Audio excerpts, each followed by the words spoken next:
اقرأ كتاب الله ترق جنانه وتنل عظيم الأجر والغفران. نستعين ونستغفره ونعوذ بالله من شرور أنفسنا ومن سيئات أعمالنا. من يهده الله فلا مضل له ومن يضلل فلا هادي له. أشهد أن لا إله إلا الله وحده لا شريك له وأشهد أن محمدا عبده ورسوله. سبحانك لا علم لنا إلا ما علمتنا إنك أنت العليم الحكيم. اللهم علمنا ما ينفعنا وانفعنا بما علمتنا وزدنا علما. اللهم أتي أنفسنا تقواها وزكها أنت خير من زكاها أنت وليها ومولاها. ربي يسر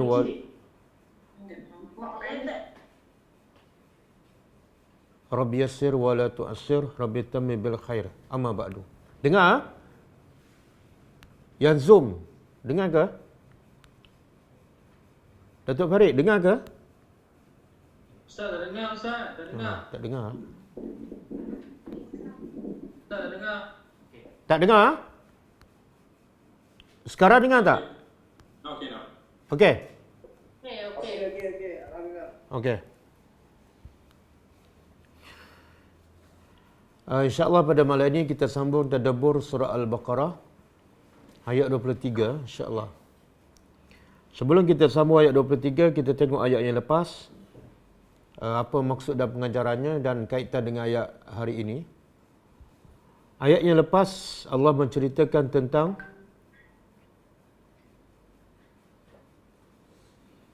tentang ketuhanan, tentang tauhid, mentauhidkan Allah. Iaitu Allah mengajak semua manusia, a'udzubillahi minasyaitonirrajim, ya ayyuhan nas u'budu rabbakum. Wahai semua manusia, sembahlah Tuhan kamu sebab dia adalah Rabb, sebab dia adalah pencipta kamu, pemilik kamu dan pengurus kepada kamu semua. Dan dia juga bukan setakat mencipta kamu allazi khalaqakum, tapi dia juga mencipta semua makhluk sebelum kamu. Maknanya Tuhan yang mencipta hanya satu. Dulu, kini dan selama-lamanya. Kemudian Allah beritahu tujuan supaya manusia beribadat kepada Allah, supaya tujuannya akhirnya manusia bertakwa kepada Allah Subhanahu Wa Taala. Jadi kalau tengok daripada ayat ini, Allah nak beritahu ibadat tu bukan tujuan. Ibadat hanyalah sebagai mekanisme untuk supaya akhirnya manusia bertakwa. Maka sebab itulah bila manusia beribadat tapi tidak ada takwa, ibadat itu tertolak. Kan? Sama juga dengan puasa kan? Diwajibkan puasa supaya la'allakum tattaqun. Dan sebab itulah ada orang berpuasa tapi ibadahnya tak sampai pada tujuan. Iaitu tak menjadikannya orang yang bertakwa kepada Allah. Jadi asas kepada ibadat ataupun tujuan kepada ibadat ialah supaya akhirnya manusia sentiasa takut kepada Allah. Takut untuk melakukan dosa, takut untuk mensyirikkan Allah, takut kepada azab Allah dan sentiasa patuh kepada perintahnya. Kemudian ayat yang ke-22 Allah bagi kita sebab. Dalam ayat 21 dah ada sebab kenapa kena sembah Allah. Sebab Allah mencipta, Allah mengurus, Allah mentadbir semua makhluknya. Kemudian ayat 22 Allah beritahu lagi sebab kenapa kena sembah dia. Sebab Allah bukan setakat mencipta manusia, bukan setakat Allah cipta kemudian Allah minta manusia sembahnya sahaja, tapi Allah menyediakan segala kemudahan, segala keperluan untuk manusia hidup dengan senang, supaya manusia dengan kesenangan itu manusia tidak ada alasan untuk tidak menyembah Allah. Apa antara kemudahan yang Allah sediakan? Kemudahan yang paling asas ialah tempat tinggal. Allah jadikan bumi ini sebagai firasha, satu hamparan yang mudah untuk manusia tinggal, mudah untuk manusia bekerja, mudah untuk manusia berehat. Dan juga Allah menjadikan bumi, langit sebagai binaan. Daripada langit itu, daripada awan yang berada di antara langit dan bumi turunnya hujan, dan daripada hujan itu sumber makanan kepada manusia. Jadi sebenarnya keperluan asas sudah lengkap Allah sediakan. tidak ada alasan untuk manusia tidak menyembah Allah ataupun untuk menyembah selain daripada Allah. Maka sebab tu di hujung Allah berkata, jangan kamu sama sekali menjadikan bersama Allah itu ada sekutu yang lain yang kamu sembah. Okey. Jadi ayat yang lepas Allah menceritakan pasal tauhid ataupun pasal ketuhanan, pasal keesaan Allah dan kewajipan menyembah Allah yang esa. Maka ayat hari ini pelengkap dia. Pelengkap untuk mentauhidkan Allah ialah sebagaimana tertera dalam dua kalimah syahadah. Kalau dua kalimah syahadah, iaitu asyhadu an la ilaha illallah, aku bersaksi tidak ada Tuhan yang berhak disembah melainkan Dia sahaja. Maka kalimah yang pertama tidak lengkap, melainkan ada kalimah yang kedua, wa asyhadu anna Muhammadan abduhu wa rasuluh. Bagaimana nak mentauhidkan Allah? Bagaimana nak beribadat kepada Allah? Iaitu dengan kalimah yang kedua, iaitu dengan mengikuti Rasulullah sallallahu alaihi wasallam. Jadi ayat hari ini Allah nak cerita pula tentang kewajipan mengikuti Rasulullah sallallahu alaihi wasallam. Tak mungkin ibadat seseorang, tauhid seseorang akan sempurna dan lengkap melainkan ada yang kedua, iaitu dengan mutabaah, dengan mengikuti sunnah Nabi sallallahu alaihi wasallam. Sebab tu kata ahli tafsir, kalau ayat sebelumnya, ayat 21 dan 22, dia panggil tauhidul qasdi. Tauhidul qasdi makna tauhid, tujuan tauhid, iaitu betul-betul ikhlas kerana Allah. Adapun ayat hari ini ialah tauhidul mutabaah. Tauhid dengan cara mengikut, iaitu ikut Nabi sallallahu alaihi wasallam. Dan dua ni saling lengkap melengkapi. Kalau tauhid al-qasdi saja tak lengkap Islam seseorang. Ataupun ikut saja sunnah Nabi tapi tidak ada mentauhidkan Allah pun tidak lengkap. Jadi insya-Allah hari ini kita sambung tadabbur surah 20, surah Baqarah ayat 23 insya-Allah.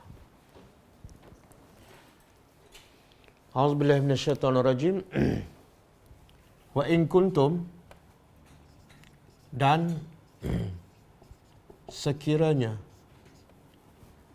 kuntum adalah kamu. Sekiranya adalah kamu. Siapa kamu ni? Dalam bahasa Arab, kuntum ni, tum tu adalah dhamir, ganti nama. Jadi kaedah bahasa Arab, kalau dhamir tu, dia kembali kepada yang paling dekat sebelum ayat ni. Apa dia yang paling dekat?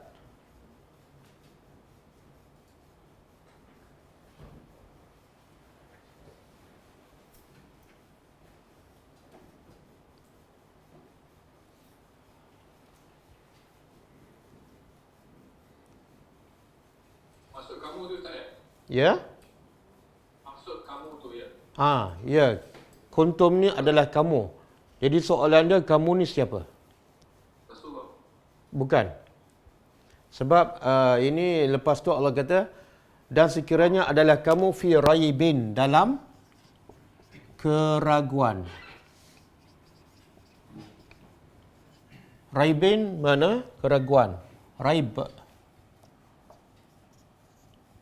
Keraguan.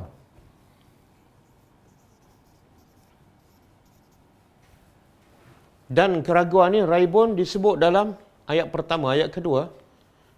Dalam surah Al-Baqarah, Zalikal kitab, alif lam mim, Zalikal kitabu la raib. Itulah kitab yang tidak ada keraguan. Tiba-tiba di sini Allah sebut sekali lagi, dan sekiranya kamu dalam keraguan. Keraguan terhadap apa ni? Mimma dari, boleh nampak tak tulisan? Yang ikut secara Zoom, boleh nampak tak tulisan? Boleh. Klik. Clear tak? Boleh.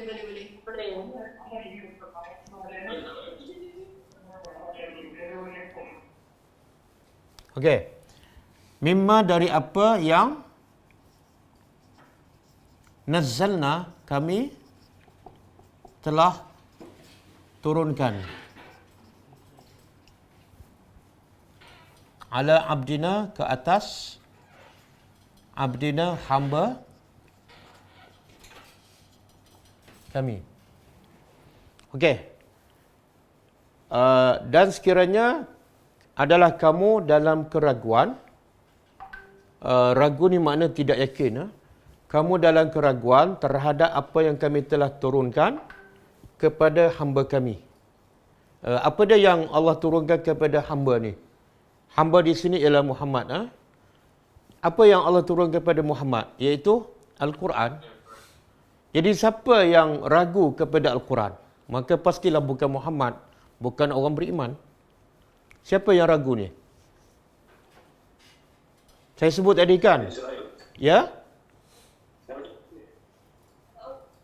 Siapa yang ragu ni? Saya dah sebut tadi, kaedah dalam bahasa Arab. Tom ni dhamir. Kalau dhamir ganti nama, kaedah dia ialah dia akan kembali kepada yang paling dekat sebelum ayat ni. Apa yang disebut sebelum ayat ni? Siapa? Ya? An-Nas. Ya ayuhan nas. Ya ayuhan nas, u'budu rabbakum. Jadi sekiranya kamu masih dalam keraguan, iaitu manusia. Tapi manusia mana ni yang ragu? Kalau kita refer balik sebelum An-Nas, ada lagi cerita. Iaitu Allah cerita tentang 3 golongan manusia. Siapa? Di awal surah Baqarah. Siapa yang Allah cerita di awal surah Baqarah? Yang pertama al-muttaqun, kan? Hudan lil muttaqin. Golongan pertama. Golongan kedua, innal ladzina kafaru sawa'un 'alaihim. Orang kafir. Yang ketiga, munafik. Wa minan nasi man yaqulu amanna wa hum la yu'minun. Jadi kuntum di sini ialah refer kepada manusia, dan manusia ni pula refer kepada yang 2 golongan tadi. Orang kafir dan orang munafik. Termasuk tak Yahudi? Termasuk. Yahudi, Nasara. Bahkan ayat ni sebenar lebih luas lagi, iaitu merangkumi semua orang yang ada keraguan. Walaupun ayat ni turun zaman Nabi, tapi ada begitu ramai yang masih ragu terhadap Al-Quran, maka dia termasuk dalam khitab yang Allah tuju dalam ayat ni. Seolahnya Allah nak bagi tahu siapa saja yang ragu terhadap apa yang kami turunkan kepada hamba kami. Okey, di sini Allah kata kami turunkan. Apa faedah Allah sebut kami turunkan? Allah boleh je sebut apa yang telah diturunkan. Tapi Allah sebut kami. Apa faedahnya?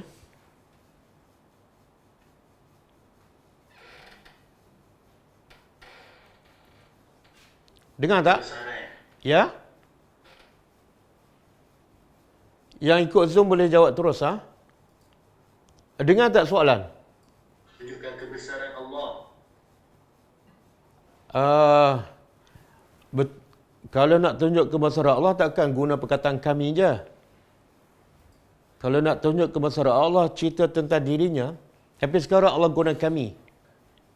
Sebenarnya Allah nak menunjukkan bahawa kebesaran, kemuliaan apa yang diturunkan. Sebab kami ni refer kepada Allah. Bila Allah yang menurunkan Al-Quran, mana Quran tu adalah satu benda yang sangat mulia. Jadi kamu kena bezakan Quran yang Allah turunkan dengan kitab-kitab yang lain. Sebagaimana kita kalau terima surat kan, orang kata ini surat daripada ketua kampung, kita rasa lain. Tapi kalau diberitahu ini surat daripada ketua polis, rasa kita dah lain. Maka kalau kita tahu Al-Quran diturun daripada siapa ni? Rabbul Alamin. Sepatutnya ada perasaan kita, iaitu perasaan kita rasa Quran ni sangat-sangat hebat, sangat-sangat mulia. Sebagaimana jin bila mendengar Al-Quran, apa reaksi jin pertama kali bila dengar Al-Quran? Inna sami'na Qur'anan. Sebab apa? Dia kata kami dengar satu benda yang sangat mengagumkan. Sebab dia datang daripada Allah. Itu fitrah yang suci. Bila mendengar Al-Quran, dia akan rasa kehebatan. Tapi kalau hati dia kotor, walaupun kita tahu turun daripada Allah, kita anggap Quran tu macam tidak ada nilai. Kita simpan. Tak dengar suara?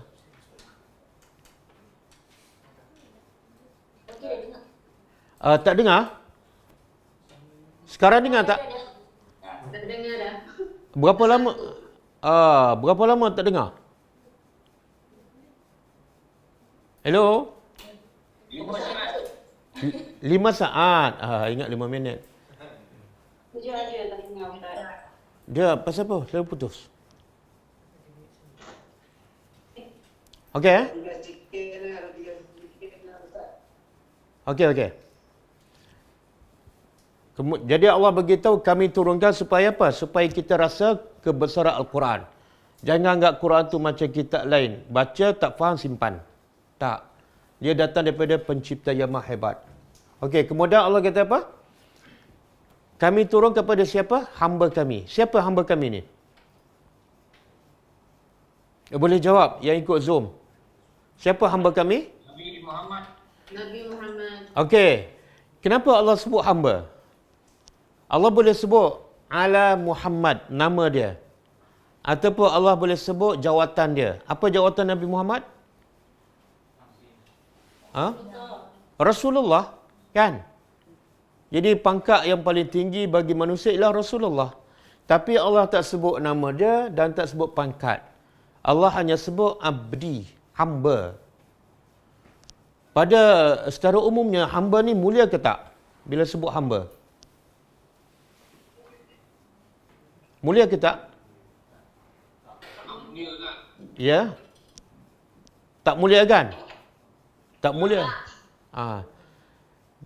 Kenapa hamba tu tak mulia? Sebab dia menjadi hamba kepada manusia. Tapi sekarang Allah kata apa? Abdina, hamba kepada kami. Jadi kalau jadi hamba kepada Allah, mulia ke tak? Mulia. Jadi Allah nak bagi tahu bahawa manusia itu mulia bukan sebab pangkat, bukan sebab harta, bukan sebab keturunan, tapi sebab sifat hambanya. Maknanya manusia semakin dia bersifat hamba kepada Allah, semakin tinggi darjahnya. Saya nak tanya, dalam banyak-banyak ramai-ramai manusia daripada Adam sampai kiamatlah, siapa manusia paling mulia? Nabi Muhammad. Nabi Muhammad. Okey. Apa pangkat Nabi Muhammad? Hamba. Apa pangkat Nabi Muhammad? Seorang Rasul. Saya bagi jawapan objektif. A. Tun. B. Tan Sri. C. Datuk. D. Hamba. Pangkat apa yang paling tinggi? Hamba. Semakin manusia bersifat hamba kepada Allah, semakin tinggi kedudukannya. Dan sebaliknya, semakin manusia menjadi hamba kepada manusia, semakin nilai dia jatuh merudum. Boleh? Boleh, Sebab tu Allah nak bagi tahu Muhammad ni mulia sebab apa? Bukan sebab Rasul. Bahkan dia dilantik sebagai Rasul sebab apa? Sebab dia ada sifat hamba. Boleh faham? Faham. Okey. Dalam konteks kita lah. Sekarang kita dah belajar sifat hamba kepada Allah adalah sifat yang paling mulia. Tapi ada tak dalam masyarakat kita dia menggunakan perkataan tu? Ini daripada hamba Allah. Ada tak? Ada. Ada. Siapa ni? Siapa ni? Boleh bagi nama tak? Contohlah, dia bagi surat kan. Dia Perdana Menteri, tapi dia bagi surat pada rakyat dari hamba Allah Mahyudin bin Yassin. Ada? Belum pernah lagi kan? Belum pernah. Jadi nampak macam mungkin ada lah, insya-Allah. Jadi nak beritahu di sini, kalau kita nak kemuliaan, kejar pangkat apa? Hamba. Sebab itulah Nabi pulun habis-habis untuk kejar menjadi hamba Allah. Contohnya, Nabi solat malam kan? Sebenarnya Nabi kalau tak solat malam pun Nabi dah mulia. Nabi dah ahli syurga. Dan Nabi solat malam pula bukan sekejap. Sampai bengkak kaki. Bila ditanya kepada Rasulullah, kenapa kamu solat? Kamu tak ada dosa? Apa jawapan Nabi? Apa jawapan Nabi? Jadi hamba yang bersyukur. Mana ada Nabi boleh cakap bahasa Melayu? Ha? Tak erti bahasa Arab. Oh, tak erti bahasa Arab. Hafallah sikit itu hadis Nabi. Ha? Apa Nabi kata? Afala akunu abdan syakura. Tak boleh ke aku nak menjadi abdan, hamba? Hamba. Jawapan dia apa dah?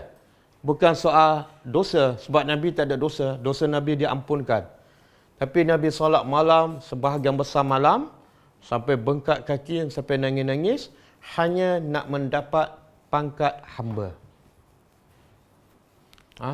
Jadi kalau kita ni orang beriman, kalau kita orang berakal, kejarlah pangkat di sisi Allah. Buatlah apa saja yang Allah suka, termasuklah salat malam, kan? Habiskan banyak masa untuk membuat benda yang Allah redha, supaya kita dapat pangkat yang tertinggi di sisi Allah Subhanahu Wa Taala. Dan juga Nabi ajar kita, kan, bila nak berdoa ada mesti kita baru belajar tadi, kan, antara sifat ataupun adab berdoa ialah mesti ada sifat apa? Ud'u rabbakum tadarruan. Tadarruan. Apa makna tadarruan? Merendah diri. Sebab itulah Nabi ajar dalam satu doa yang sangat penting. Doa itu sangat penting, ya. Bahkan Nabi kata, siapa yang dalam kesedihan, bila dia baca doa ni, hilang sedih dia. Dan doa tu sebenarnya hujung tu pendek je, tapi permulaan dia ialah sifat tadarru', iaitu kita mengaku kita adalah hamba Allah. Bukan setakat kita mengaku kita ni hamba Allah, kita mengaku kita ni juga anak kepada hamba Allah. Bapa kita pun hamba Allah. Dan kita juga mengaku kita juga anak kepada ibu. Ibu kita pun hamba Allah. Mana kita ni memang keturunan hamba. Itu satu sifat yang bagus, iaitu merendah diri. Jangan rasa bangga langsung. Aku keturunan sekian, aku ada harta, aku ada pangkat. Jangan. Sebab Allah langsung tak pandang. Allah akan pandang setakat mana kita bersifat hamba kepada Allah. Apa doa tu? Allahumma inni abduka. Kan? Allahumma inni abduka wa banu abdika. Wa banu amatika. Kan? Masya Allah. Aku adalah hamba engkau dan aku juga anak kepada hamba engkau. Bukan aku je hamba. Bapa aku pun hamba. Atuk aku pun hamba engkau. Okey? Sebab itulah bila kita tak rasa kita hamba, mana kita ada rasa apa? Sombong. Sebab itulah Nabi kata, siapa yang ada sifat sombong, walaupun sebesar zarah, dia tak boleh masuk syurga. Okey. Dan kita tahu tak, bila Allah jemput Nabi pergi ke langit menghadapnya, ketika malam Isra' dan Mi'raj, kan? Makna Allah nak bagi anugerah yang sangat besar kepada Nabi. Tak pernah Allah jemput semua para Nabi ataupun para Rasul menghadapnya di langit, kan? Tak pernah. Nabi Muhammad seorang je. Dan ketika Allah jemput Nabi itu, Allah guna perkataan apa kepada Nabi? Allah guna apa? Subhanallazi asra bi'abdihi lailan minal masjidil haram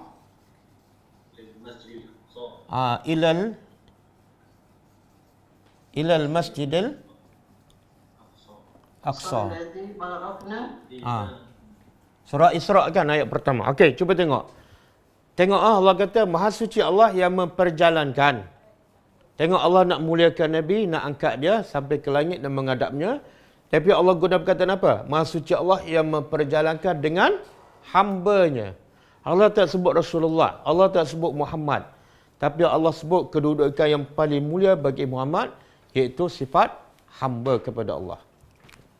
Semoga kita semua termasuk dalam golongan hamba Allah.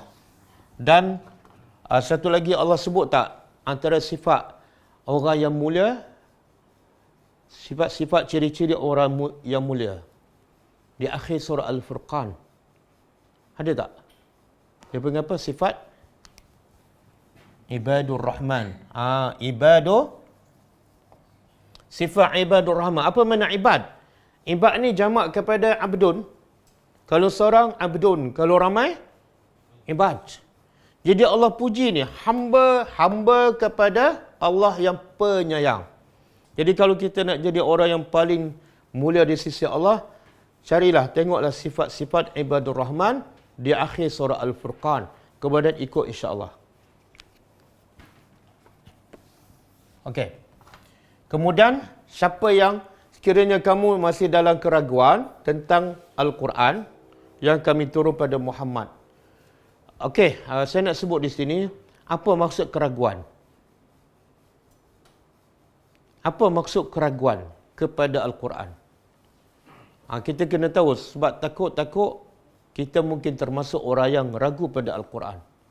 Ataupun kalau tak kita pun mungkin anak kita, mungkin isteri kita, mungkin keluarga kita. Apa maksud ataupun bentuk keraguan kepada Al-Quran? Boleh jawab? Ustaz, sama ke dalam Ya? sama ke dalam was-was dalam An-Nas? Oh, lain. Itu bisikan yang, bila sebut waswah tu makna bisikan yang tak baik. Dan itu bisikan tu makna daripada seseorang kepada yang lain. Ini penyakit keraguan ni dalam diri kita sendiri. Keraguan dalam diri kita sendiri. Apa dia? Contoh macam mana tu? Tak percaya pada hukum. Okey. Betul tu. Ada satu ayat Quran yang menghuraikan bentuk keraguan. Surah Al-Furqan ayat 30. Surah Al-Furqan ayat 30. Wa qala ar-rasul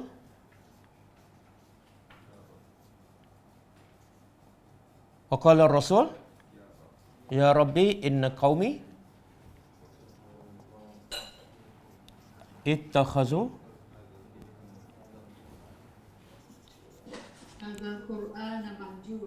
hadzal qur'ana mahjura. Nabi mengadu pada Allah Subhanahu wa taala, wa qala rasul, kata Rasul, ya Rabbi, wahai Tuhanku, wahai Tuhanku, inna qaumi, sesungguhnya umatku, ittakhazu, telah menjadikan hadzal Quran ini sebagai mahjura, barang yang ditinggalkan. Kenapa dia tinggal? Sebab ada raib. Kalau tak ada raib, dia tak akan tinggalkan. Boleh? Okey, kemudian kita nak faham pula apa bentuk Quran yang ditinggalkan. Bila yang dikatakan orang itu meninggalkan Al-Quran. Kata Ibn Qayyim, mahjura ni pertama orang yang tak baca Quran langsung. Sebulan, 2 bulan, setahun, 2 tahun, langsung dia tak baca. Dia telah meninggalkan Al-Quran. Sebab apa? Sebab dia ada penyakit raib. Raib ini penyakit hati, ya. Penyakit hati. Yang kedua, dia meninggalkan Al-Quran sebab bila dia baca tapi tak faham. Yang pertama, dia meninggalkan bacaan, tak baca langsung. Yang kedua, dia meninggalkan tadabbur Al-Quran. Dia baca tapi tak faham. Baca, khatam, hafal tapi tak faham. Kata Ibn Qayyim, dia termasuk orang yang meninggalkan Al-Quran. Sebab apa? Sebab dia ada penyakit raib. Kalau dia tak ada penyakit raib, dia yakin pada Al-Quran, dia akan tengok maksud tu. Sebab dia datang daripada Tuhan, pasti baik. Pasti boleh menjadi petunjuk untuk hidupnya. Dua, yang ketiga, mahjura ialah orang yang meninggalkan beramal dengan Al-Quran. Dia baca, dia faham, tapi dia tak beramal. Lebih-lebih lagi orang yang tahu bahasa Arab lah. Bangsa Arab banyak baca Quran dah faham, tapi dia tak beramal. Dia termasuk dalam mahjura. Kenapa dia tak beramal? Sebab ada penyakit raib. Yang keempat, orang yang meninggalkan Al-Quran sebab ada penyakit raib ialah mereka yang tidak berhukum dengan Al-Quran. Ini lebih kepada pemerintah lah. Ada hukum daripada Al-Quran, ada hukum daripada manusia, dia pakai yang daripada manusia. Maka dia termasuk orang yang mahjurah. Yang kelima, dia tidak menggunakan Al-Quran untuk merawat penyakitnya. Dipanggil istishfa ataupun tak menjadikan Quran sebagai syifa. Kalau sakit apa-apa terus jumpa doktor. Bukan salah jumpa doktor. Tapi bila sakit je dia tak cari Al-Quran, tak cari doa daripada Al-Quran, makna dia ada raib, dia ada keraguan. Kalau aku baca doanya bukannya sembuh. Itu penyakit raib. Sedangkan banyak tak kisah-kisah bahkan berlaku zaman Nabi, ada sahabat baca surah Fatihah sembuh penyakit. Kan? Betul tak? Kita pun ada penyakit tu kan? Sakit ke apakah tak cari doa daripada Al-Quran, tak guna Al-Quran. Terus jumpa doktor, terus ambil obat daripada doktor. Makna kita ada penyakit raib. Okey. Berapa semua dah? 5 kan? 5. Jadi orang yang meninggal Quran ni dalam bentuk kelima-lima tu puncanya ialah ada penyakit raib. Jadi penyakit raib ni penyakit fizikal ke penyakit hati? Penyakit hati. Okey. Sekarang kita dapat penyakit baru. Raib. West. COVID-19. Mana lebih bahaya? Right. Apa dia? Right. Raib. Betul ke? Tapi yang orang bicara setiap hari, COVID-19 ke raib? Tapi COVID. COVID. Tadi kata raib lebih bahaya. Kalau raib lebih bahaya, yang akan dibincangkan setiap hari ialah pasal ni. Betul tak? Satu. Yang kedua, yang kena penyakit COVID dengan yang kena penyakit raib, berapa banyak? Apa beza? Mana lebih ramai? Raib, betul. Kalau COVID ni mungkin kes setiap hari 2,000, 3,000, 5,000 kan? Tapi kalau penyakit raib ni, setiap hari ada berapa ribu kes? Berapa ribu? Juta? Oh, ada gangguan Boleh mute Jangan cuba buat raib dalam Zoom Okey, kita nak tadabbur Al-Quran kan? Ini Allah yang cakap ni, penyakit raib. Tapi tak ada siapa kisah, tak ada siapa bincang. Betul tak? Yang ni bila datang ni, COVID ni? Baru je, setahun, 2 tahun kan? Raib ni bila datang ni? Bila wujud? Ni, 1,400 tahun yang lepas. Dan ada tak tempoh dia akan berakhir? Penyakit raib? Tak ada. Tapi COVID ni ada tak? Ada tak tempoh dia? InsyaAllah satu hari hilang. Allah kata apa? Inna ma'al usri yusra. Tak ada benda yang susah melainkan selepas tu mesti ada kesenangan. Itu janji Allah. Yang paling kita takut yang ni. Bahkan ramai yang masuk neraka kan? Majoriti masuk neraka sebab penyakit apa? Penyakit COVID-19 ke raib? Kan? Jadi sekarang manusia dah hilang fokus tak? Hilang fokus. Saya nak bagi tahu. Kalau orang kena penyakit COVID-19, tapi dia yakin dengan Al-Quran, dia beramal dengan Quran, selamat tadi akhirat. Selamat. Tapi kalau orang tu ada penyakit raib, sampai dia mahjur meninggalkan Al-Quran dan dia selamat daripada COVID. Di akhirat besok selamat tak?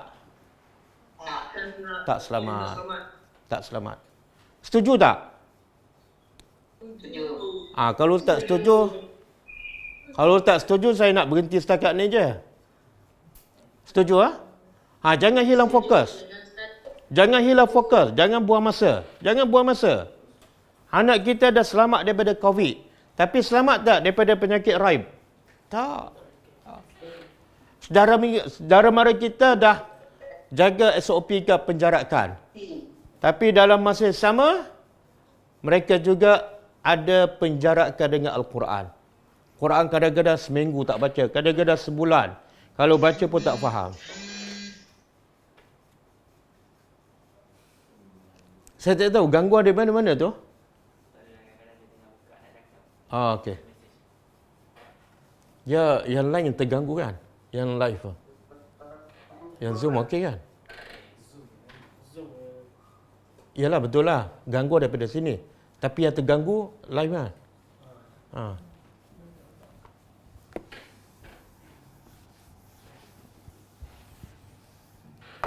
Okey. Jadi Allah kata, tengok Allah nak rawat. Tengok Allah nak rawat penyakit raib. Allah sayang pada kita. Allah sayang pada semua. Allah bercakap dengan siapa ni? Orang kafir, orang munafik. Tapi Allah masih sayang pada mereka. Sebab tu Allah bagi rawatan. Apa rawatan penyakit raib? Allah kata Allah cabar mereka. Fatu. Maka datanglah bisurah dengan satu surah. Min mislihi, dari sepertinya. Okey, tengok cara Allah merawat. Allah tak kata, okey, sebab kamu ada penyakit raib, matilah kamu, masuk neraka lah. Tak. Allah masih memberi peluang. Rahmati wasi'at kullu syai'. Rahmat aku meliputi segala sesuatu. Dan satu lagi hadis kursi Allah kata apa? Rahmati sabaqat ghadabi. Rahmat aku mengatasi kemurkaan. Allah marah orang yang ragu. Tapi sebab rahmat Allah mengatasi kemurkaan Allah, Allah masih bagi peluang. Allah nak rawat mereka. Dengan cara apa? Allah cabar mereka. Bawa data, kalau betul kamu ragu Al-Quran bukan daripada Allah, rekaan Muhammad, maka bawa datang satu surah seperti sama dengan Quran. Sebenarnya yang peringkat awal Allah bukan cabar satu surah. Peringkat awal Allah cabar bawa satu Al-Quran. Dalam surah Al-Isra ayat 88.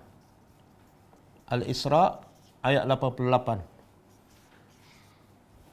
Ini Allah cabar bawa datang satu Al-Quran. Mereka tak mampu. Kemudian surah Hud ayat 13. Ini Allah cabar ayat surah Al-Isra ni satu Al-Quran. Surah Hud 10 surah. Allah cabar bi'ashri suwarin. 10 surah. Tak mampu, Allah cabar satu surah. Jadi kalau betul kamu ragu dan kamu mendakwa Quran daripada Muhammad. Muhammad tu manusia. Okey. Kalau manusia boleh buat macam Al-Quran, kamu sepatutnya boleh. Maka bawalah seperti satu surah sebagaimana dalam Al-Quran. Kemudian Allah kata apa? Wad'u, dan wad'u apa dia? Wad'u, serulah. Ajaklah. Serulah oleh kamu syuhada'akum. Okey, syuhada ni, syuhada jamak kepada, ini jamak ataupun plural, mufradnya apa? Mufradnya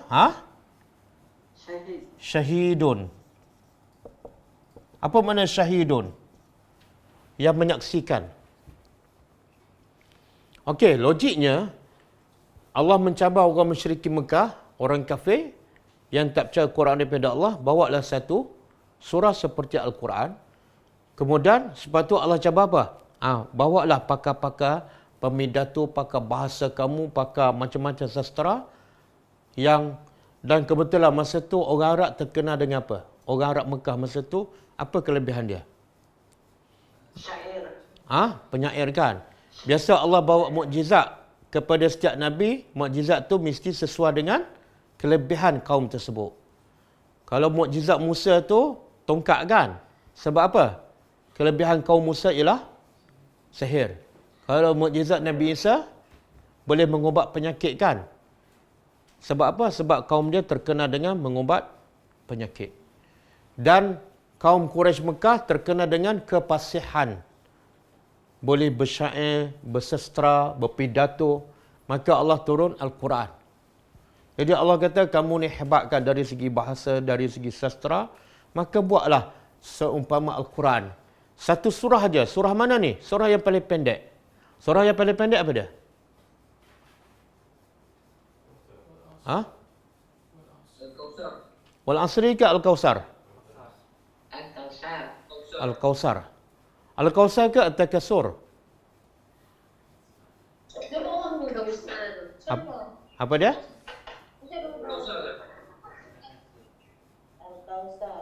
Al-Kawsar.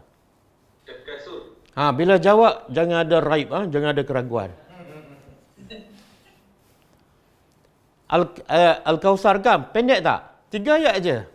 3 ayat tu pun dah kumpul semua pakar-pakar bahasa tak mampu. Dan Allah suruh panggil apa ni? Syuhada. Syuhada apa dia? Pakar-pakar yang menyaksikan, yang mengesahkan surah yang kamu buat tu sama dengan Quran. Panggil siapa-siapa pun. Kalau surah Al-Isra' ni, ayat 88, Allah cabar siapa ni? Allah kata apa? Kulla inijtama'atil ins wal jin. Kalau semua manusia dan jin semua sekali berkumpul, pun tak mampu nak buat seperti Al-Quran. Okey. Min dunillah. Syahadat kamu, saksi-saksi kamu, min dunillah. Selain dari Allah. Jangan cari Tuhan. Bila kamu lemah, jangan cari Tuhan.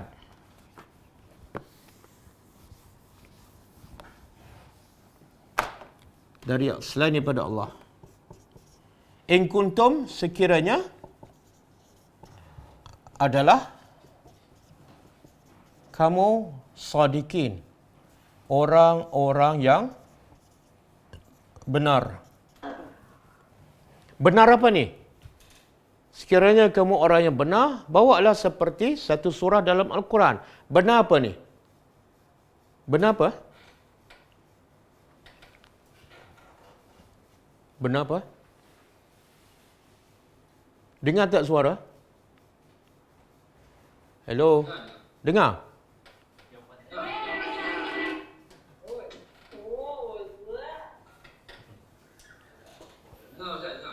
Dengar? Okey. Suara dengar, soalan tak dengar?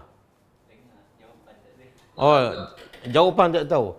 Tak, soalan saya, Allah kata, Allah cabar mereka, kalau kamu mendakwa, kalau kamu ada penyakit ragu kepada Al-Quran, bawalah satu surah seperti Al-Quran.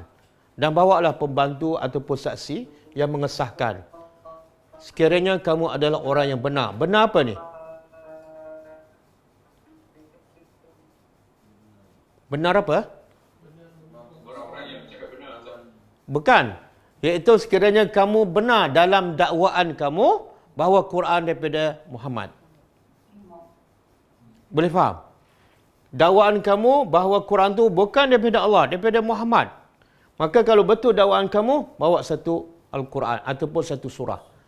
Maknanya Muhammad bangsa Arab dan Melayu, kamu pun Melayu pula. Bangsa Arab ni manusia, Muhammad pun manusia dan sama-sama bangsa Arab. Kalau Muhammad boleh buat, logiknya kamu boleh buat. Kalau kamu tak mampu buat, makna Muhammad bukan mereka-reka Al-Quran. Okey. Allah bagi tahu, fa illam taf'alu, maka sekiranya lam taf'alu, kamu tidak mampu melakukannya.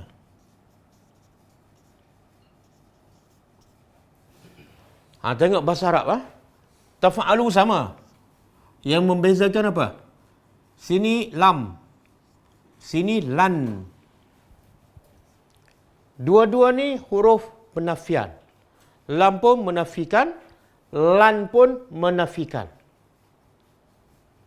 Apa membezakan? Ini unik bahasa Arab, sebab tu Quran turun dalam bahasa Arab. Sebab bahasa Arab adalah bahasa yang paling hebat. Kalau Quran turun dalam bahasa Melayu, rasanya lagi ramai orang tak faham Quran. Jadi apa beza ni? Lam taf'alu dengan lan taf'alu. Subhanallah. Allah nak beritahu, setelah Allah cabar mereka, lam taf'alu, kamu terbukti di masa yang lampau, masa yang lepas, kamu tak mampu buat. Dan lan taf'alu, di masa akan datang pun, kamu memang tak akan dapat buat. Boleh? Jadi lam menunjukkan yang lepas, lan menunjukkan. Jadi apa Allah nak beritahu ni?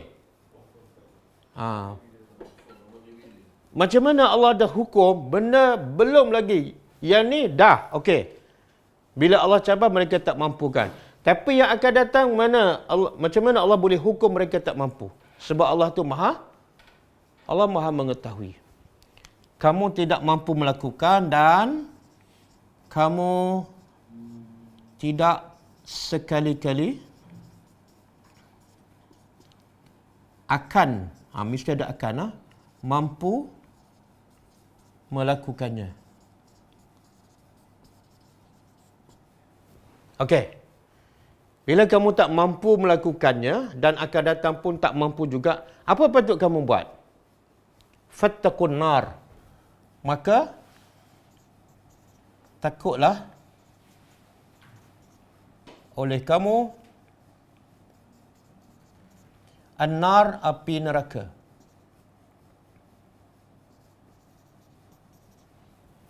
Api neraka.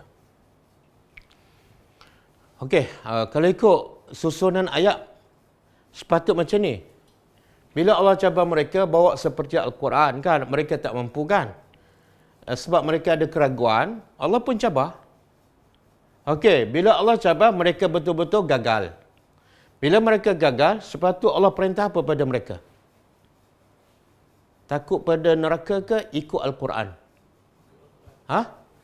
Ikut Al-Quran kan?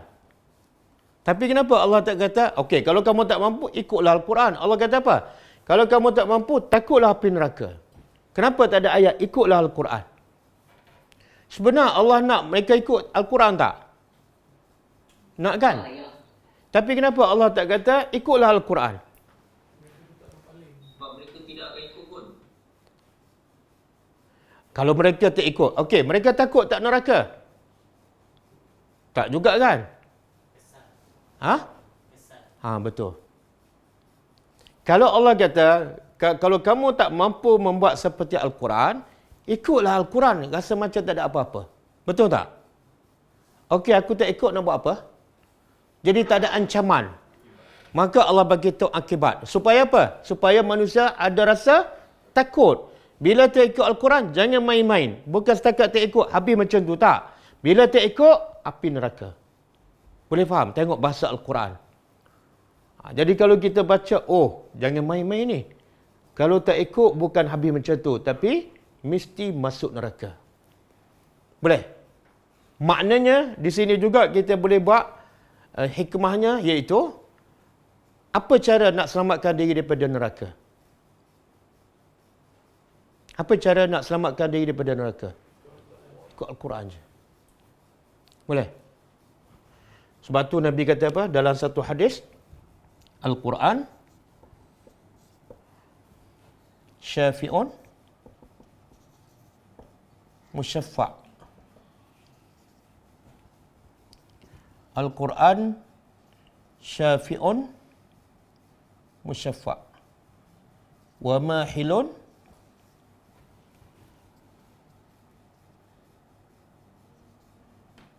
mahilun musaddaq.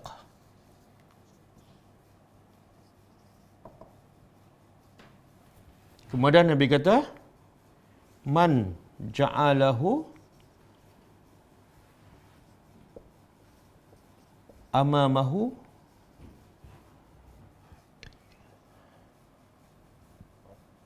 qadahu ilal jannah wa man ja'alahu khalfahu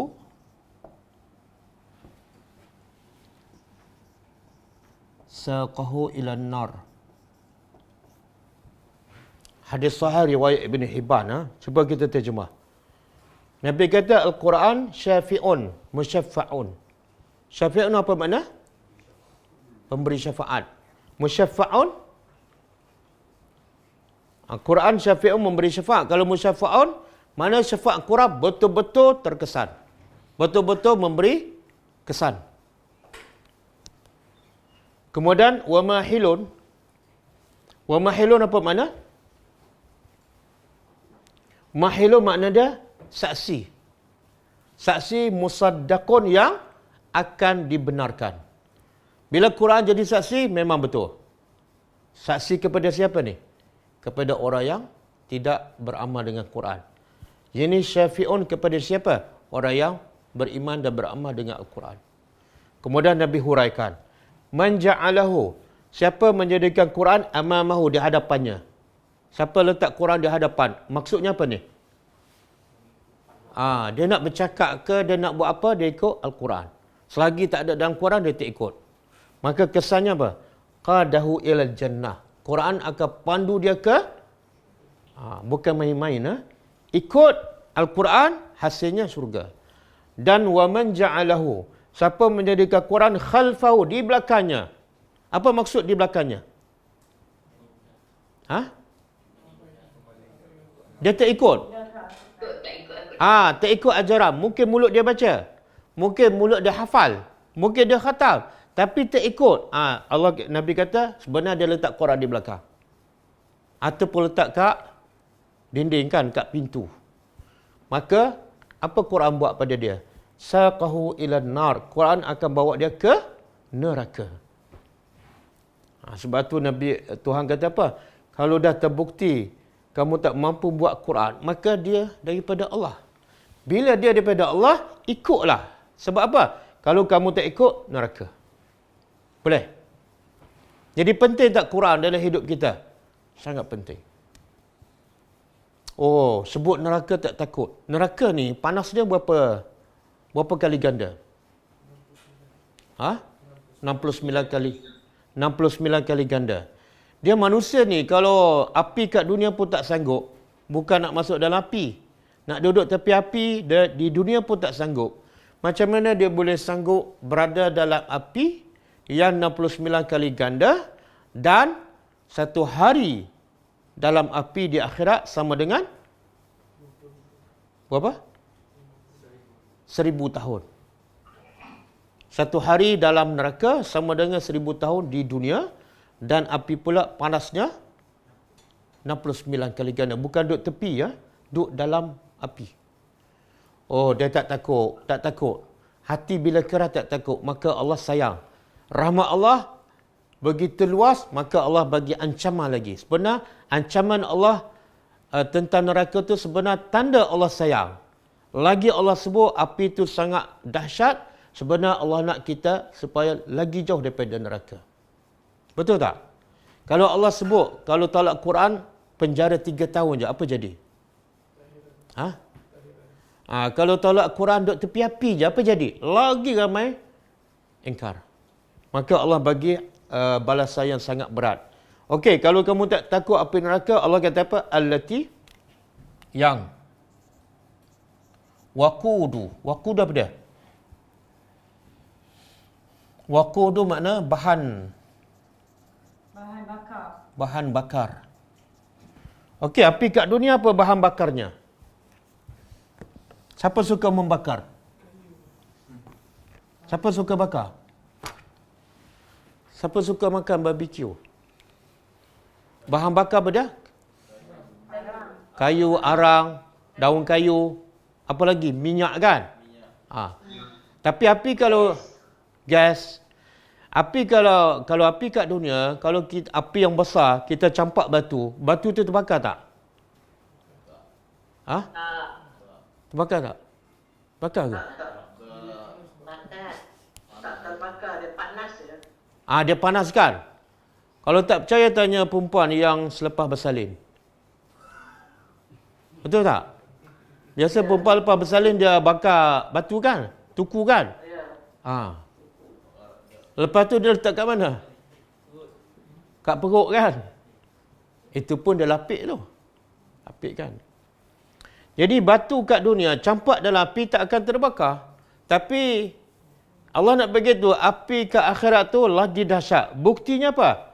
Bahan bakarnya adalah satu manusia. Yang kedua wal hijarah, dan batu. Maknanya kalau Allah nak bakar api neraka, Allah tambah batu lagi terbakar, tambah batu lagi terbakar. Menunjukkan apa ni? Api neraka sangat-sangat dahsyat. Sampai batu yang keras, yang pejah pun dia bakar.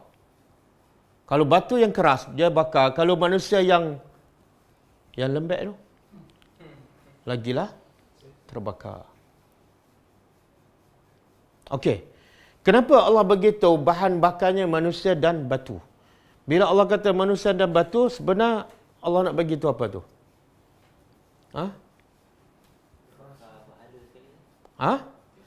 Sebelum tu batu ni, sebenarnya batu ni apa dia? Ada dua pendapat. Batu ni ada dua pendapat. Batu ada dua pendapat. Satu, berhala yang disembah. Yang kedua, dalam bahasa Arab panggil al-kibrit. Al-kibrit. Okey, ada dalil tak yang batu dibakar dalam neraka adalah berhala yang disembah? Ada dalil? Ada. Surah apa? Bukan surah Al-Anbiya ayat 98.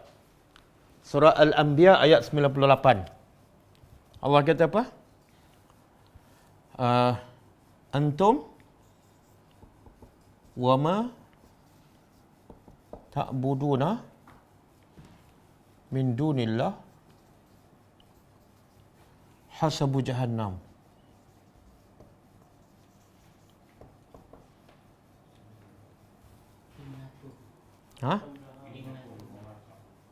Innakum wa ma ta'budun. Innakum wa ma ta'buduna min dunillah hasabu jahannam. Kemudian antum laha wa waridun. Okey, cuba terjemah. Innakum, sesungguhnya kamu tu orang lah. Wa ma ta'budun min dunillah, dan apa yang kamu sembah selain daripada Allah. Apa dia? Batu. Semua tu, kamu dan batu tu apa dia? Hasabu jahannam. Hasabu makna akan menjadi bahan neraka jahannam. Antum, kamu bagi neraka jahannam akan waridun. Apa makna waridun? Masuk ke dalam neraka. Okey, ayat ni sebagai dalil bahawa batu yang jadi bahan bakar antaranya ialah batu daripada berhala yang disembah masa kat dunia. Yang kedua, pendapat kedua, batu yang dibakar dalam neraka ialah jenis al-kibrit. Kibrit ni ada sifat dia. Pertama, dia sangat cepat membakar. Campak je terus membakar. Yang kedua, bila dia membakar, dia paling-paling panas dibanding dengan batu-batu yang lain. Yang ketiga, bau dia sangat-sangat busuk. Boleh buka kamus. Yang keempat, asap dia sangat-sangat hitam. Asap daripada batu kibrit ni sangat-sangat hitam. Boleh? Jadi yang mana betul? Dua-dua betul. Dua-dua ada dalil. Okey, soalan, kenapa Allah jadikan bahan bakar tu manusia dan batu? Boleh tak Allah nak jadikan bahan bakar manusia dan benda lain? Boleh tak? Boleh je. Kayu api kan, gas ke, petrol ke, Petronas ke. Boleh tak? Kenapa manusia? Kenapa batu? Ustaz, kenapa cakap manusia dan tak cakap jin? Kenapa cakap manusia? Kenapa tak cakap jin? Wallahu alam. Kenapa Allah tak sebut jin juga jadi bahan bakar? Tapi yang pastinya semua yang masuk neraka akan terbakar. Jin kalau tak beriman masuk neraka tak? Kalau dia masuk neraka dia akan terbakar. Jadi manusia ni ada dua fungsi dia. Dua fungsi. Pertama, Bila dia tak beriman, dia kena bakar. Yang kedua, fungsi dia jadi bahan bakar. Jadi logiknya kalau manusia hukum dia macam ni, jin pun hukumnya sama. Sebab Allah tu Maha Adil. Cuma kenapa Allah tak sebut manusia? Sebab Quran ni diturunkan secara umum untuk manusia. Okey? Jadi soalan saya, kenapa Allah jadikan bahan bakar batu? Sebab Allah nak menghina manusia yang sembah batu tu. Hina tak? Dia sembah berhala, dia jaga berhala kan, sampai berpuluh tahun, dia letak bunga, letak buah limau kan. Dengan harapan apa dia? Semoga satu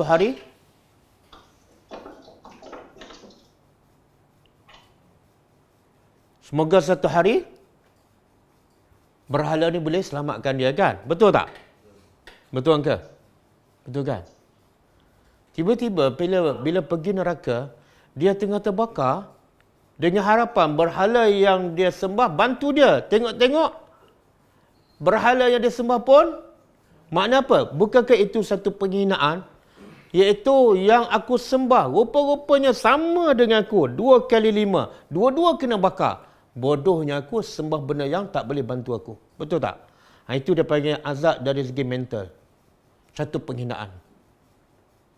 Macam kita duk gila pada duit kan? Gila pada duit, kita kumpul duit, tengok-tengok, orang geram pada kita, orang bukan bakar rumah, bukan bakar kereta, tapi orang bakar duit yang kita kumpul pagi, petang, siang, malam. Kan?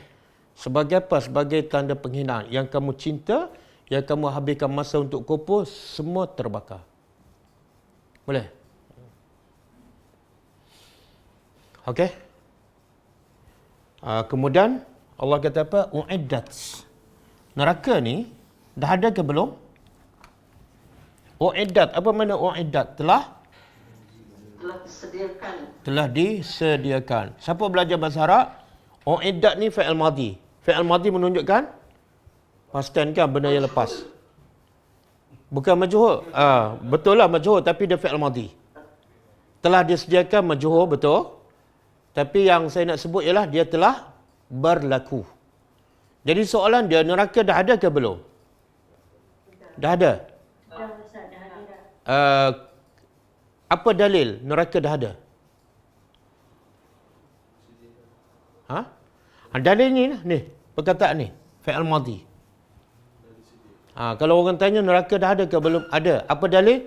U'iddat, telah disediakan. Okey, kalau orang tanya, bila Allah sediakan neraka ni untuk siapa ni?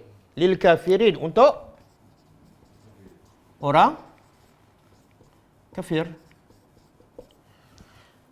Orang Islam ada tak masuk neraka? Ada tak? Ada. Kalau ada, macam bercanggah je dengan ayat ni. Di sini Allah kata neraka disediakan untuk orang kafir. Macam mana orang Islam masuk neraka juga? Munafik. Munafik memang kafir. Apa dia? Orang kafir kekal, orang Islam mungkin dapat dikeluarkan masuk syurga. Makna bila Allah kata disediakan untuk orang kafir, makna mereka ni kekal dalam neraka. Orang Islam bukan disediakan neraka untuk mereka. Sebab apa? Satu masa mereka akan keluar.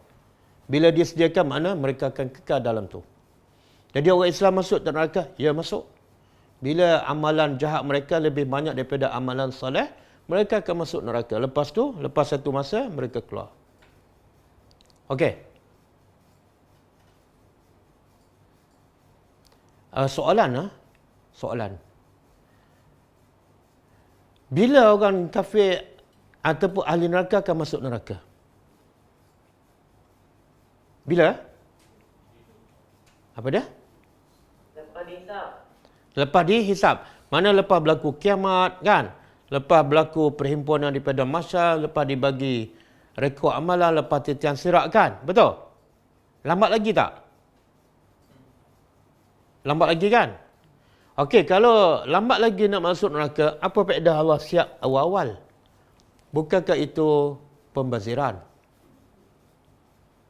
Kita kalau nak pindah balik duduk Kelantan kan, 50 tahun lagi lepas pencen. Kita buat tak rumah sekarang? Apa dia? Tak. Kalau saya nak balik. Apa dia?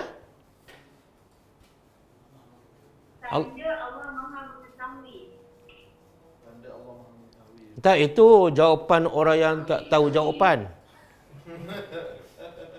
Tak, bukan jawapan tu. Tanda Allah Maha mengetahui. Tak, soalan saya, kenapa Allah cipta neraka awal, sedangkan yang akan masuk neraka lambat lagi? Bukankah itu pembaziran? Benda neraka tu kekal abadi, Ustaz. Apa dia? Neraka tu kekal abadi, maknanya benda tu macam selamanya lah.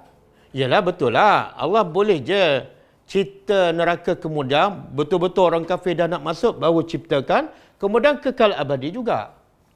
Saya bagi... Allah itu tunjuk memang dah pasti benda tu akan berlaku supaya menjadi bukti. Tapi kan Allah boleh cipta apa-apa, kun fayakun. Hanya manusia sentiasa berbuat baik, takut dengan neraka. Beri peringatan. Sebagai? Tapi kalau saya... Okey, Sebagai peringatan, Ustaz, benda ni pasti. boleh tak Allah bagi peringatan tentang neraka tanpa Allah buat neraka? Boleh tak? Boleh je.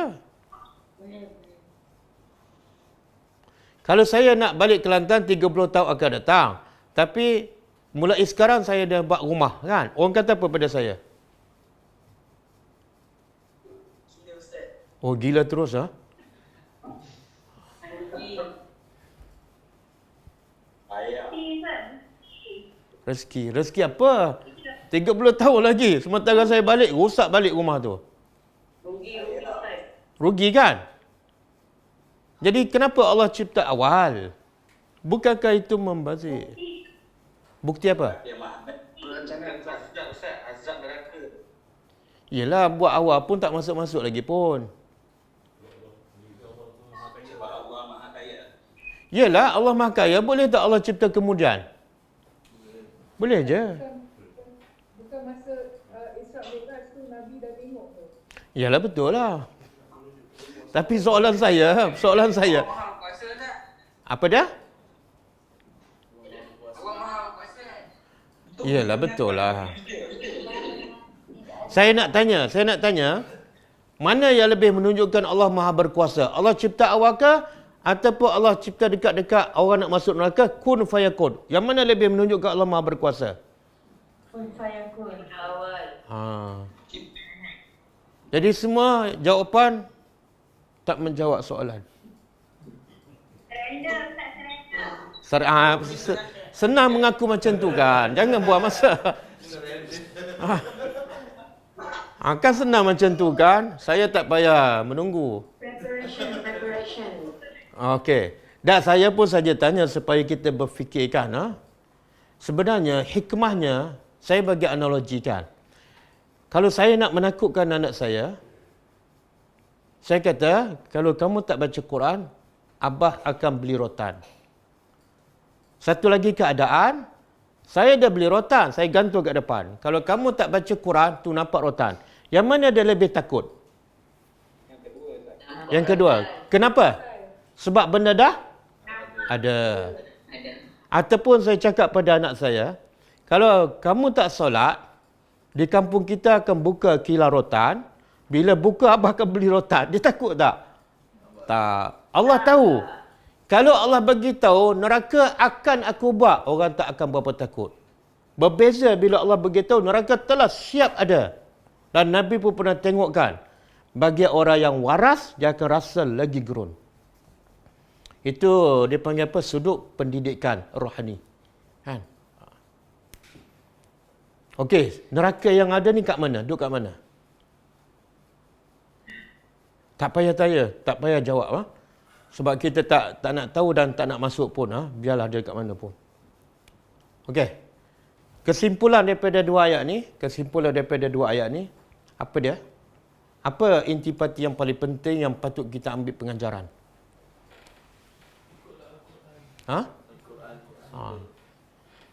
Isu yang paling besar, masalah paling besar manusia apa dia? Ada penyakit raib. Raib. Apa dia antara bentuk penyakit raib yang ada dalam masyarakat kita? Raib pada Al-Quran. Apa dia? Langsung tak baca. Ramai tak? Ramai. Yang kedua baca bermusim. Kan? Malam Jumaat, bulan Ramadan. Itu penyakit raib. Ustaz, kalau dia ada raib, dia tak baca langsung. Tak. Dia kalau tak ada penyakit raib, dia bukan setakat baca. Tapi baca setiap hari dan dia akan tadabbur setiap hari dan dia akan amalkan setiap hari dan dia akan jadikan Quran 24 jam sebagai panduan hidup dia. Sebab tu kata Uthman bin Affan. Apa kata Uthman bin Affan? Ingat saya sebut berkali-kali ni. Ingat dan hafal. Apa kata Uthman bin Affan? Lau tahurat qulubuna ma syabi'na minal Quran. Kalau hati-hati kita ni semua bersih, nescaya kita tak akan pernah jemu membaca Al-Quran. Nescaya kita tak akan pernah rasa kenyang membaca Al-Quran. Sentiasa rasa lapar, sentiasa rasa tak jemu. Bila tu? Kalau hati kita bersih. Saya nak tanya, apa dia contoh orang yang tak pernah jemu makan? Macam mana orang tak pernah jemu makan? Pagi makan, tengah hari makan, malam makan kan? Kalau duduk asrama, 6 kali. Makan pukul 10, minum petang, 6 kali. Besok lagi, minggu depan lagi, bertahun-tahun tak pernah jemu. Itu makna tak pernah jemu. Jadi kalau tak jemu dengan Quran, sepatut dia baca. Kalau ikut mazhab Hanafi ni paling-paling kurang dia kena khatam Quran 2 kali setahun. Kalau mazhab Hambali, dia kena khatam Quran, khatam dan tadabbur 40 hari. Setiap 40 hari sekali. Dan kita tahu kan Imam Syafi'i khatam sekali. Kenapa? Sebab dia tidak ada penyakit raib. Bahkan kata Ibn Qayyim, kalau manusia tahu kebaikan tadabbur Al-Quran, dia akan sibukkan dirinya dengan Quran. Kalau dia tahu kebaikan tadabbur. Tapi ramai sibuk dengan dunia. Sebab apa? Dia tak nampak kebaikan tadabbur Al-Quran. Kadang-kadang baca, kadang-kadang tak. Kadang-kadang tadabbur, kadang-kadang tak. Kadang-kadang ikut kelas tadabbur bila free. Kan? Bila sibuk dengan urusan dunia, dia tinggal. Sebab apa? Dia tak tahu. Quran ni akan memberi kebaikan yang jauh lebih besar daripada rezeki yang dia cari itu. Ada orang kata, kalau saya sibuk dengan Quran je, saya nak makan apa? Subhanallah. Kalau kamu sibuk dengan Quran dan kamu ikut perintah Allah, kamulah orang yang paling murah rezeki. Betul tak? Allah kata apa? Wa man yattaqillah yaj'al lahu makhraja wa yarzuqhu. Subhanallah. Kenapa kamu tak bagi masa pada Al-Quran? Sebab kamu ada penyakit ini, raib. Raib. Betul tak? Raib. Kenapa tak baca Quran, Ustaz? Sibuk cari rezeki. Siapa bagi rezeki? Tuhan yang turunkan Al-Quran. Kalau kamu nak rezeki, ikut aturan dia. Murahlah rezeki. Okey, boleh? Kemudian yang kedua, manusia ni mudah disibukkan ataupun ditipu dengan isu-isu semasa kan. Kadang-kadang masalah besar kita jauh daripada Quran. Tapi media barat yang dikuasai oleh musuh mudah je menipu kita dengan menyebabkan kita disibukkan dengan urusan yang tak penting. Betul tak? Buang masa bincang benda yang tak ke mana sampai bergaduh apa semua, tapi kita tetap ada penyakit raib terhadap Al-Quran. Okey, boleh cukup setakat tu. Ustaz, saya nak tanya Ustaz. Okey. Jadi maknanya syurga pun Allah telah sediakan juga supaya dia jadikan galakan untuk kita ialah nak mencari keredaan dia untuk nak betul-betul dapat balasan. Betul. Soalannya apa? Dan memang ada dalil lah kata syurga pun telah disediakan. Ada. Surah Ali Imran. Wasari'u ila maghfiratin min rabbikum wa jannatin arduha as-samawati wal ard uiddat lil muttaqin. Surah Ali Imran ayat 133 ke? Telah disediakan untuk orang yang bertakwa. Okey.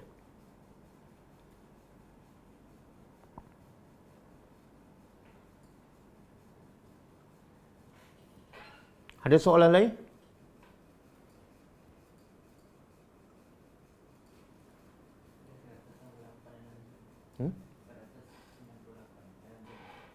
Berapa? 100. Itu berapa? 900. Okey, ada masalah tak kita buat dua ni? Satu Zoom, satu live. Nak tanya dua-dua lah, yang ikut secara live dan yang ikut secara Zoom. Ada masalah ke? Ada Ustaz. Apa ha? Okey. Tapi saya ada kadang-kadang dengar suara. Saya kadang-kadang ada dengar suara gangguan, ha?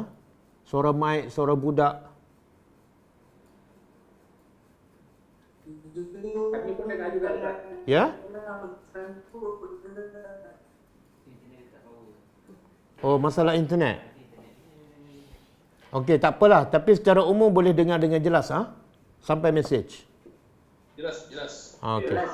Okey. Alhamdulillah. Tapi for the most part it is quite clear. Okey. Ada soalan, ha?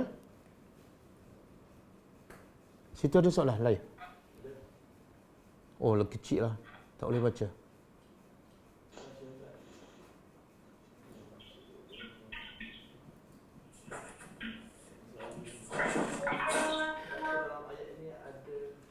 Dalam chat kawan tu ada apa? Apa dia? Dalam surah Hud tak ada perkataan min. Dalam ayat ni kenapa ada min mithlihi? Ha? Dalam surah Hud tak ada min. Surah Hud, tengok konteks ayat. Cuba tengok surah Hud. Surah Hud ayat 13.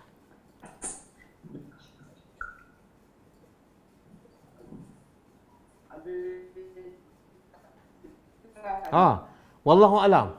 Dalam surah Hud tidak ada min mislihi, ya. Kena tengok tafsir yang banyak menyebut tentang dari segi bahasa lah. Saya kena cek dulu tengok. Wallahu alam. Bagus perasan sampai min ada min tak ada pun boleh perasan. Ada soalan lain? Yang daripada Zoom tak ada soalan ke? Assalamualaikum Ustaz. Waalaikumsalam warahmatullahi. Ustaz nak tanya, kalau orang kafir ni dia bila dah mati tu dia straight kena siksa di alam, ialah di kubur dia, atau dia akan ikut ada macam pada akhirat nanti?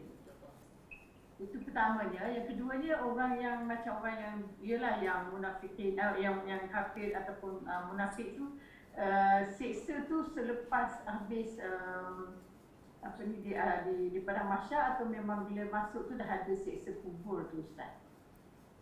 Dua soalan ke ataupun satu soalan? Macam sama je? Dia soalan dia begini Ustaz.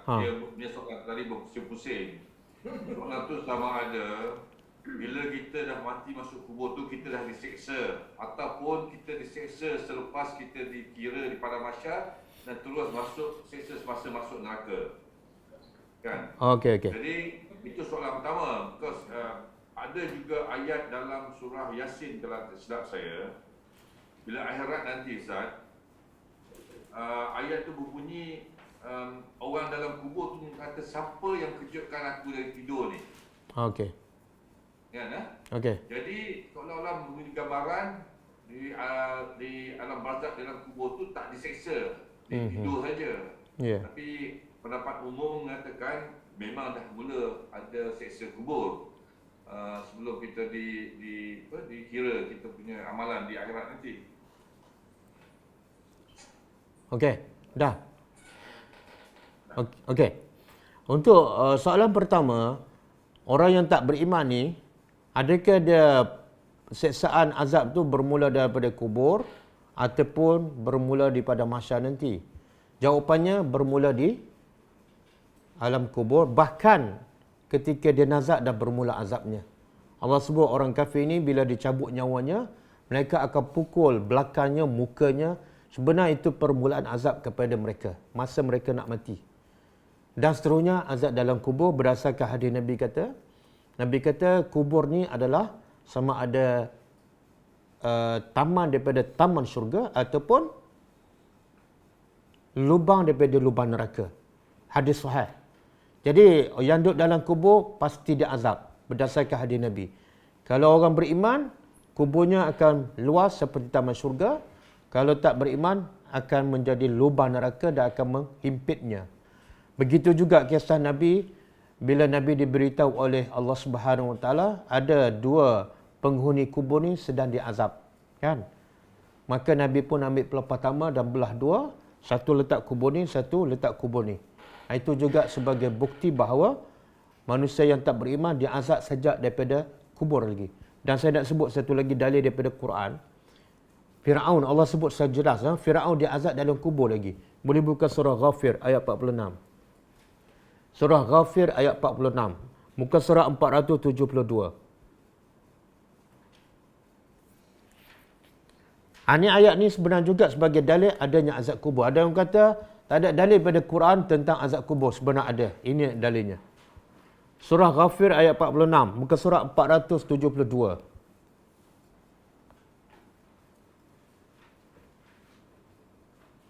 Allah kata apa? An-nar, api yu'raduna yu'radu apa dia? Didedahkan. Alaiha, ke atasnya, ghuduwan. Ghuduwan apa dia? Pagi, wa asyian, petang. Okey? Lepas tu Allah kata apa? Wa yauma taqumus saah. Dan hari berlakunya kiamat. Dikatakan kepada apa? Adkhilu. Tuhan kata kepada malaikat, masukkan ala Fir'aun, keluarga Fir'aun, asyaddal azab. Azab yang sangat pedih. Bila ni dikata kepada malaikat supaya masukkan Fir'aun dengan keluarga dia ke dalam azab yang pedih. Bila ni? Bila berlaku? Yang api dibentangkan kepada keluarga Fir'aun pagi dan petang bila? Sebelum kiamat. Bila sebelum kiamat di mana? Dalam kubur. Sebab tu ulama ahli tafsir kata ini dalil bahawa ada azab kubur. Jelas Bila dikatakan masuk azab yang paling pedih? Selepas kiamat. Makna sebelum tu ada tak? Ada. An-naru yu'raduna 'alaiha ghuduwan wa 'ashiyya. Okey, untuk soalan kedua dalam surah Yasin kan, man yab'asu mim marqadina haza. Surah Yasin ayat 52, Allah kata apa? Qalu ya wailana man ba'asana mim marqadina haza ma wa'adana ar-rahmanu wa sadaqal mursalun. Mereka berkata, ya wailana, celakalah kami, man ba'asana, siapa yang membangkitkan kami min marqadina, daripada tidur kami. Jadi bila sebut tidur tu, ramai yang keliru lah. Dia kata apa? Mana azabnya? Tidur pula. Saya baca tafsir, antaranya tafsir Syekh Shalih Al-Utsaimin, dia kata tidur tu sebenarnya sebagai simbolik. Sebab apa? Ahli orang yang kena azab dalam kubur ni, dia dah bayangkan azab dalam kubur teruk. Tapi lepas azab kubur di padang mahsyar dan neraka lagi dahsyat. Bila dia bandingkan azab yang lagi dahsyat dengan azab dalam kubur tu, maka dia rasa azab dalam kubur terlalu kecil macam bangun daripada tidur.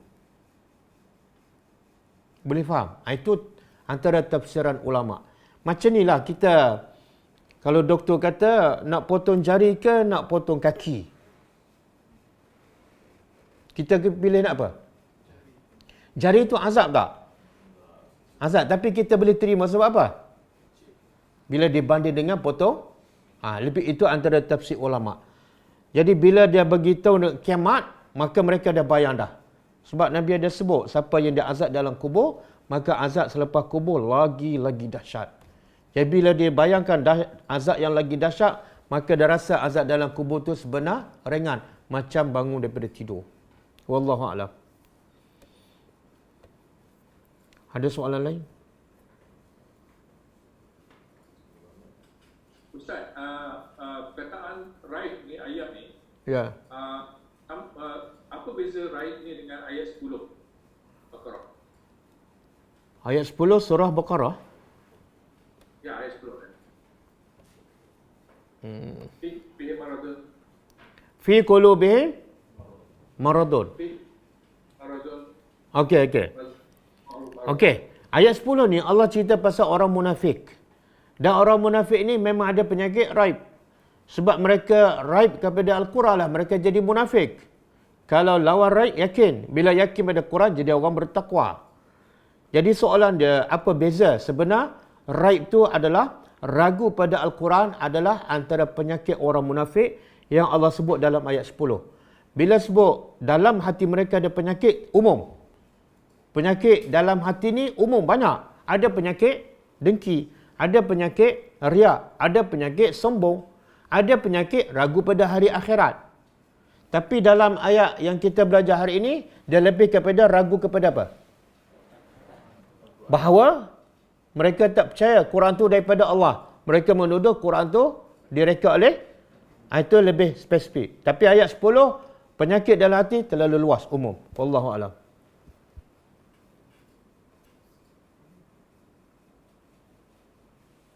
Jadi setiap ayat ada pengajaran. Walaupun turun pada orang kafir ke orang munafik, semuanya ada pengajaran untuk kita.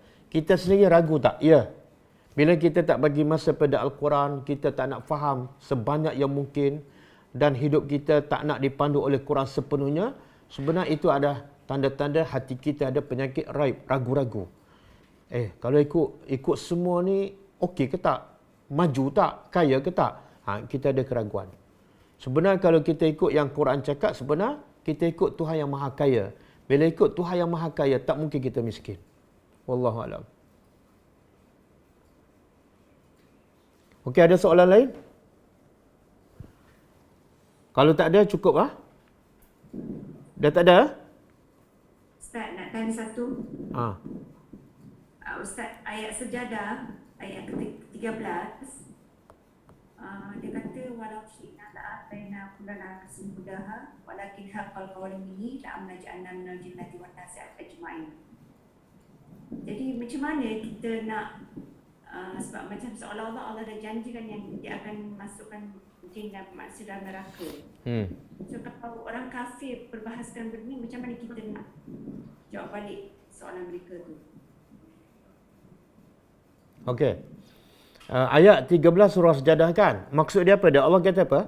Walau syi'na, kalau kami nak, la'ataina kulla nafsin hudaha, kami akan bagi hidayah pada setiap orang. Kalau kami nak. Walakin, akan tetapi haqqal qawlu minni. Apa makna haqqal qawlu minni?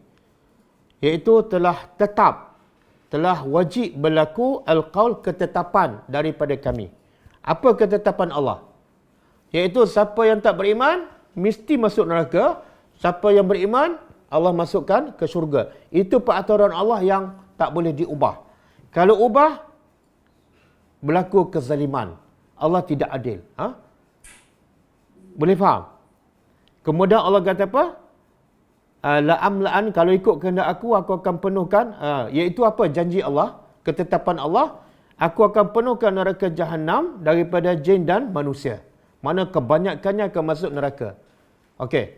Kalau orang kafir kata Allah dah tetapkan. Tak, ayat ni bukan menunjukkan Allah tetapkan. Allah bagi tahu kalau aku nak, aku boleh masukkan, bagi hidayat semua dan masuk syurga semua. Tapi peraturan aku bagi peluang. Aku bagi akal yang waras, aku utuskan Rasul, aku bagi pada Al-Quran dan aku bagi pilihan. Tiba-tiba manusia pilih untuk sesat. Ketetapan aku apa dah? Masuk neraka. Itu ketetapan yang tak akan berubah. Kalau berubah, akan berlaku kezaliman. Satu. Yang kedua, kita boleh jawab apa yang Allah sebut dalam surah Saf. Ayat yang kelima. Allah kata apa? فَلَمَّا زَاغُوا أَزَاغَ اللَّهُ قُلُوبَهُمْ. Maka tatkala mereka, setelah diberi peluang, mereka pilih untuk sesat. Mereka pilih untuk sesat. Ayat itu jelas. Maka أَزَاغَ اللَّهُ قُلُوبَهُمْ. Allah pun sesatkan hati mereka. Jadi Allah sesatkan datang setelah mereka memilih kesesatan. Jadi Allah tidak zalim. Kalau Allah dah tetapkan segala-galanya, Allah tak perlu utus Rasulullah. Buat apa lagi rasul? Sebab ini Allah dah tetapkan masuk neraka. Ada rasul pun kamu masuk neraka. Tak ada faedah untuk rasul. Kalau Allah dah tetapkan orang tu ahli neraka, Allah tak perlu hantar, utuskan Al-Quran. Sebab apa? Datang Quran pun kamu tetap ahli neraka. Tapi bila Allah utuskan rasul, Allah turunkan Al-Quran, itu sebagai bukti manusia ada pilihan. Wallahu a'lam.